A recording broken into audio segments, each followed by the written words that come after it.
फटाफट खबरें अब आपको दिखाते हैं। हैदराबाद में भारी बारिश लोगों के लिए मुसीबत बन गई है। बाढ़ की वजह से अब तक 50 लोगों की गई जान। हैदराबाद में सड़कें पानी में पूरी तरह से डूबी, तिनके की तरह गाड़ियां बही, रेस्क्यू ऑपरेशन जारी।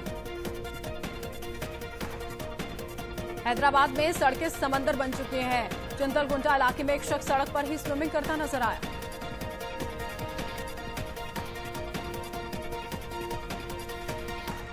हैदराबाद में बारिश के पानी में एक कार फंस गई, पुलिस ने जेसीबी की मदद से बाहर निकाला।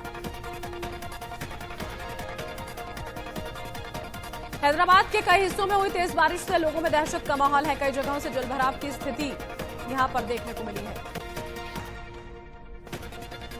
हैदराबाद में बारिश का कहर जारी है। लोगों ने खुद को सुरक्षित रखने के लिए एक फ्रिज का इस्तेमाल किया। महाराष्ट्र में भारी बारिश के बाद आई बाढ़ ने पुणे में भारी तबाही मचाई है। सांसद सुप्रिया सुले ने बाढ़ से हुए नुकसान का जायजा लेने के लिए इलाकों का दौरा किया।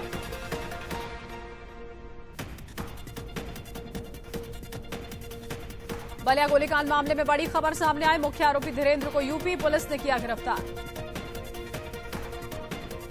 लखनऊ से यूपी एसटीएफ की टीम ने धीरेन्द्र सिंह को गिरफ्तार किया। मामले में मुख्य आरोपी समेत अब तक 8 की गिरफ्तारी हुई।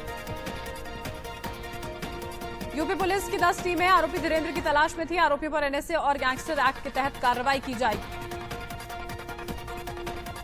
बलिया गोलीकांड का पूरा वीडियो सामने आया है। नए वीडियो में बैठक के दौरान पहले दोनों पक्षों के बीच झड़प हुई थी।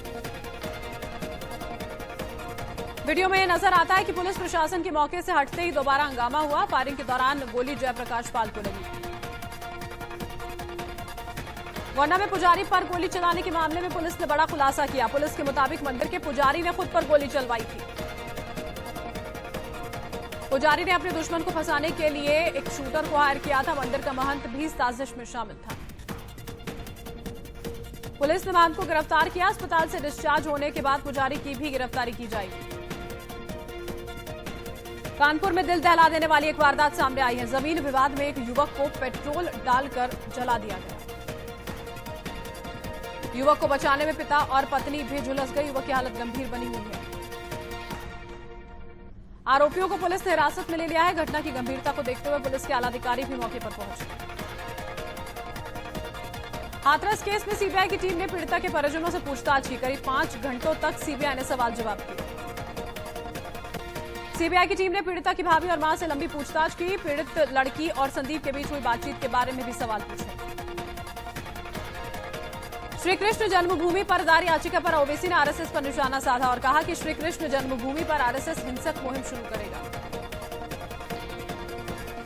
एआईएमआईएम अध्यक्ष ओवैसी ने ट्वीट कर डर जताया और कहा कि बाबरी विवाद पर फैसले के बाद संघ के इरादे और मजबूत हुए हैं। अपने ऊपर हुए एफआईआर पर कंगना ने ट्वीट कर जवाब दिया और कहा कि महाराष्ट्र सरकार मुझे ज्यादा मिस ना करे, मैं जल्द आऊंगी। कंगना ने महाराष्ट्र सरकार पर निशाना साधा और लिखा कि महाराष्ट्र में पप्पू सेना को मेरे अलावा शायद कुछ नहीं नजर आ रहा। कंगना और उसकी बहन रंगोली के खिलाफ मामला दर्ज किया गया है। पूछताछ के लिए जल्द भेजा जाएगा समन। कोर्ट के आदेश के बाद एफआईआर दर्ज की गई। कंगना पर सांप्रदायिक सद्भाव बिगाड़ने और उद्धव सरकार को बदनाम करने का आरोप लगा है। सामना में एक बार फिर मोदी सरकार पर हमला किया गया और कहा गया कि सीबीआई, इनकम टैक्स, ईडी का इस्तेमाल तो रूस, चीन से भी भयंकर चल रहा है। सामना में लिखा गया कि पालघर में साधुओं पर हमले पर शोर मचा, लेकिन यूपी और राजस्थान में साधुओं पर हमले पर चुप्पी की।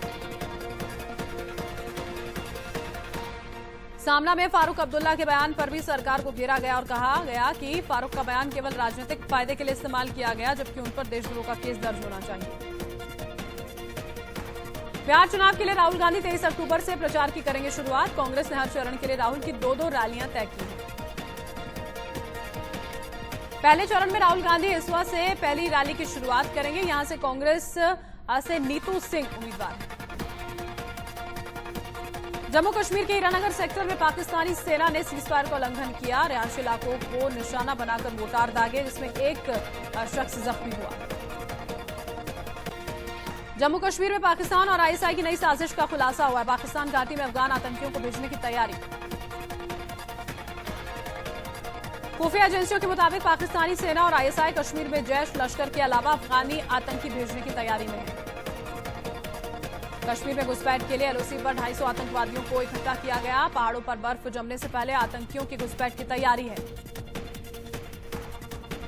अफगान आतंकी को ज्यादा लड़ाकू माना जाता है। यहां भी भौगोलिक स्थिति से अवगत कराकर आतंकियों को ट्रेन किया जाता है। पाकिस्तान के पीएम इमरान खान और नवाज शरीफ के बीच जुबानी जंग हुई तेज। प्रधानमंत्री इमरान खान ने नवाज शरीफ पर जोरदार हमला बोला। इमरान खान ने नवाज शरीफ को गीदड़ बताया और कहा कि नवाज शरीफ जियाउल हक के जूते पॉलिश करके चीफ मिनिस्टर बना। इमरान खान ने पीएम मोदी पर भी हमला किया और कहा कि हिंदुस्तान में पीएम मोदी पहले पीएम है जो मुसलमानों से इतना नफरत करते हैं। आईपीएल सीजन 13 में आज होंगे 2 मुकाबले। पहला मुकाबला हैदराबाद और कोलकाता के बीच होगा, दूसरा मुकाबला मुंबई और पंजाब के बीच। आईपीएल के 34वें मैच में दिल्ली कैपिटल्स ने चेन्नई सुपर किंग्स को 5 विकेट से हरा दिया। सीजन में दिल्ली ने चेन्नई को दूसरी बार शिकस्त दी। दिल्ली की शुरुआत बेहद खराब रही थी। पृथ्वी शॉ लगातार दूसरे मैच के पहले ही ओवर में आउट हो गए। शिखर धवन ने 101 रनों की पारी खेलते हुए आईपीएल में पहला शतक जड़ा। Dhawan man of the match चुने गए।